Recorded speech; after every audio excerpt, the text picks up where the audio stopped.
Is there any kind of discussion about giving people who are coming here the right way money? Why would we be giving people who are coming here the right way money? Why are you giving people who came here the wrong way? I mean, It's the one and only Digo Double G. Women in the world have conducted sex strikes in history. In 2003, a sex strike helped to end Liberia's brutal civil war, and the woman who started it was awarded the Nobel Peace Prize. In 2009, Kenyan women enforced a sex ban until political infighting ceased. Within 1 week, there was a stable government. Okay, so we have more power than we think we have, and some of it could be right in the bedroom. Just saying. A sex strike. Why, I'm telling you, guns don't kill people. Stupidity does, knucklehead. Sex strikes, a sex ban, a sex strike. In the 2016 campaign, Donald Trump made it clear he would nominate justices who would overturn Roe versus Wade. Did you imagine it would happen this quickly? I warned about it in the campaign. I could see that the man I was running against would literally do anything to get the votes of the extreme faction of the Republican Party. Sex strikes. Who were willing to totally upend precedent and deny women their rights. A sex ban. So I did warn about it, but you know, it's hard to warn in the abstract. And I think a lot of people would say, well, that'll never happen. This opinion is dark, it is incredibly dangerous, and it is not just about a woman's right to choose. It is about much more than that. And I hope people now are fully aware of what we're up against, because the only answer is at the ballot box to elect people who will stand up for every American's rights. And any American who says, look, I'm not a woman, this doesn't affect me, I'm not black, that doesn't affect me, I'm not gay, that doesn't affect me.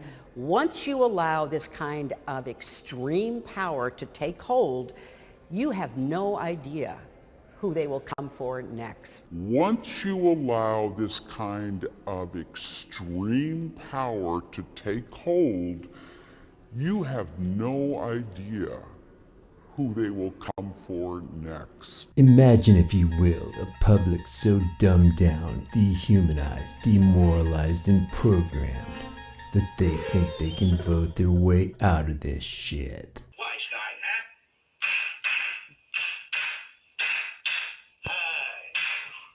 Let's see, where were we? Right here. Oh.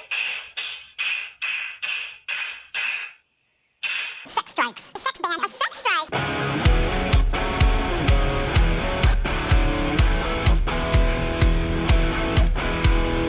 Hey guys, study after study shows that if you want strong bones and muscles, healthy hair, skin, teeth, and nails, you need the 5 types of collagen in your diet. I get mine from BioTrust. I've got a link in the description with a massive discount, and it'll tell you all about it. Dr. Levatino, we'll begin with you. Welcome. Thank you, Chairman and members of the committee. I only have 5 minutes, so I'm going to get right to it. Second trimester D&E abortions performed between roughly 14 and 24 weeks of gestation. Your patient today is 17 years old. She's 22 weeks pregnant. Her baby is the length of your hand plus a couple of inches.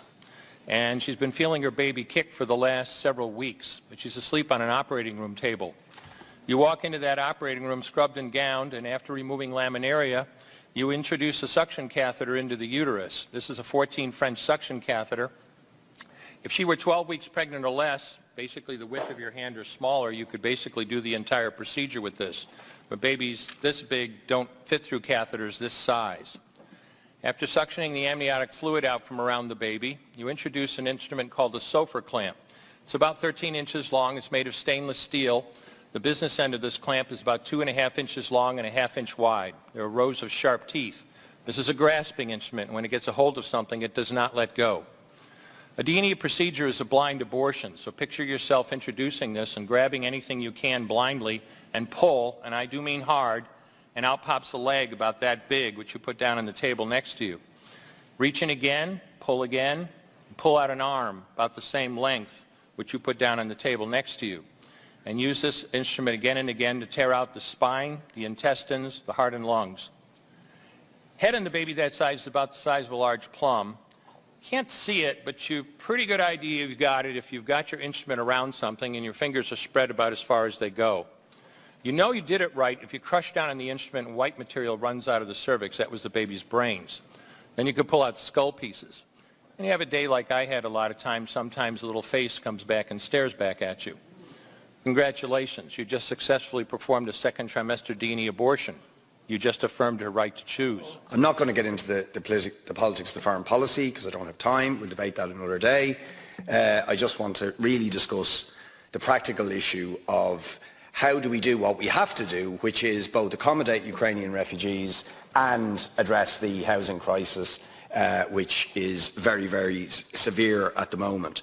And really what I want to argue with the Minister is we've got to make this a win-win, right? And we have to, if the current situation, notwithstanding all of our debates about previous policies and so on, if the current situation has prompted the government into doing extraordinary and unprecedented things, and if it is willing to consider extraordinary and unprecedented things, then I suggest that we do it to get that win-win. Okay, and I think we have the opportunity to do it because Putin's bloody invasion and the fact that there's a war gives, in my opinion, the Minister extra powers, and I want to specifically refer to the Emergency Powers Act of 1939, which gives you the power to do extraordinary, unprecedented things, which include, and this is critical, in Section 2G, to authorise and provide for the acquisition, taking possession, control or use, either by agreement or compulsorily by the state of any land or other property whatsoever, in the context of war. Now, I personally believe we should have used those powers before to get hold of vacant and empty buildings, but whatever about that debate, I'm appealing to the Minister to now use that power, because I think you are justified in using it.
With all the crazy stated plans of the Great Reset, the currency reset, and even the food reset, it's not a matter of if the store shelves are going to clear and there's a lack of food. The question is when. You need to get long-term storable food. It doesn't matter if it's from me or you just go to the store and you buy food. Just grab dry, storable food while you can. If you want to get it from me, you're going to support the channel and you're going to help yourself out because my link has a discount code embedded within it. You can check that out in the description below.